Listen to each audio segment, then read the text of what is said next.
তো hello guys, নমস্কার। সবাই কেমন আছো বলো? আমি খুব খুব ভালো আছি। শুভ সকাল। আর চলে এসেছি আবারও একটি ভিডিও নিয়ে। তো আজকের ভিডিওটা কীর্তন, নাম কীর্তন, হরিনাম।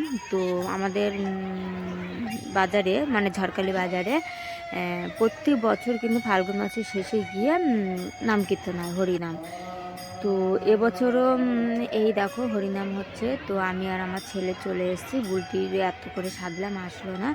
তো যাই হোক, আমাদের বাজারে কিন্তু প্রতি বছর ফাল্গুনি মাসের শেষের দিকে নাম কীর্তনে পুরো টানা 1 সপ্তাহ বেশি হচ্ছে কি এখানে অনুষ্ঠান হয়। তো 3 দিন পুরো হরিনাম হয়, আর বাদবাকি আগে পদাবলী, বাউল, অনেক কিছু অনুষ্ঠান হয়। তা বাউল পদাবলী সব হয়ে গেছে, শেষে 3 দিন নাম কীর্তন হয়। তো এই রং খেলার আগের দিনই আমাদের এখানে নাম কীর্তন শেষ হয়ে যায়, ঠিক আছে। তো এবছর আর সেরকম কেউ আসেনি, বাড়িতেও কেউ নেই, ছেলে আর আমি আছি। তো এই বছর বুলটিকে এত সাধলাম, আসলো না। তো ছেলে আর আমি এসছি, আমি খানিকক্ষণ এখানে দাঁড়িয়ে আছি, নাম কীর্তন শুনছি, আর ছেলে একটু বাইরে মানে পাশে গেছে, খিচুড়ি দিচ্ছে, বন্ধু বান্ধবের সঙ্গে একটু ঘুরতে গেছে।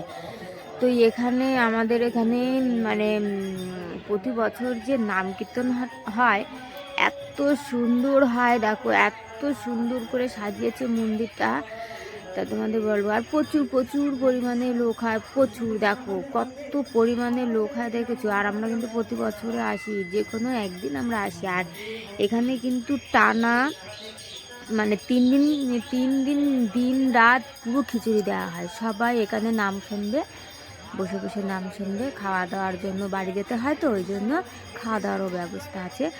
মানে প্রতি 3 দিন দিন রাত পুরো হচ্ছে খিচুড়ি দেওয়া হয়। আর 1 সপ্তাহ আগে যে অনুষ্ঠানগুলো হয় সেগুলো শুধু রাত্রেই খিচুড়ি দেওয়া হয়, 2-1 দিন হচ্ছে দুপুরেই দেয়। আর এই যে 3 দিন পুরো নাম কীর্তন হবে, পুরো 3 দিনই খিচুড়ি, মানে দিন রাত খিচুড়ি দেওয়া হবে। তো এখানে নাম শুনবে আর খাওয়া দাওয়া করবে।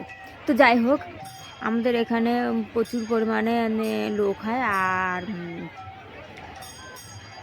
যেহেতু হচ্ছে কি আমার শরীরটা ভালো ছিল না, অন্য দিন আসতে পারিনি, এই আজকেই এসেছি। আর এই সন্ধ্যা 6টার দিকে কিন্তু এখানে বাতাসা ছড়ানো হয়, আরতি যেটা বলে। সবাই কিন্তু প্রচুর পরিমাণে কিলো কিলো বাতাসা ছড়ায়। তো আমি আসতে পারিনি, আমার একটু লেট হয়ে গেছে, ওই জন্য পরে এসেছি, 7টা-8টার দিকে এসেছি। আর আমাদের গ্রাম থেকে চাল জল নিয়ে বেরোই, আমার শরীরটা ভালো নেই বলে, ওই জন্য আসতে পারিনি ওদের সঙ্গে, আমি পরে ছেলেকে নিয়ে এসেছি। তো যাই হোক, কীর্তনটা তোমাদের কেমন লেগেছে? আর সাউন্ডটা আমি একটু আস্তে দিয়েছি যাতে আমার কথাটাও তোমরা শুনতে পারো। তো যাই হোক, সবাই ভালো থেকো, অনেক অনেক ভালোবাসা।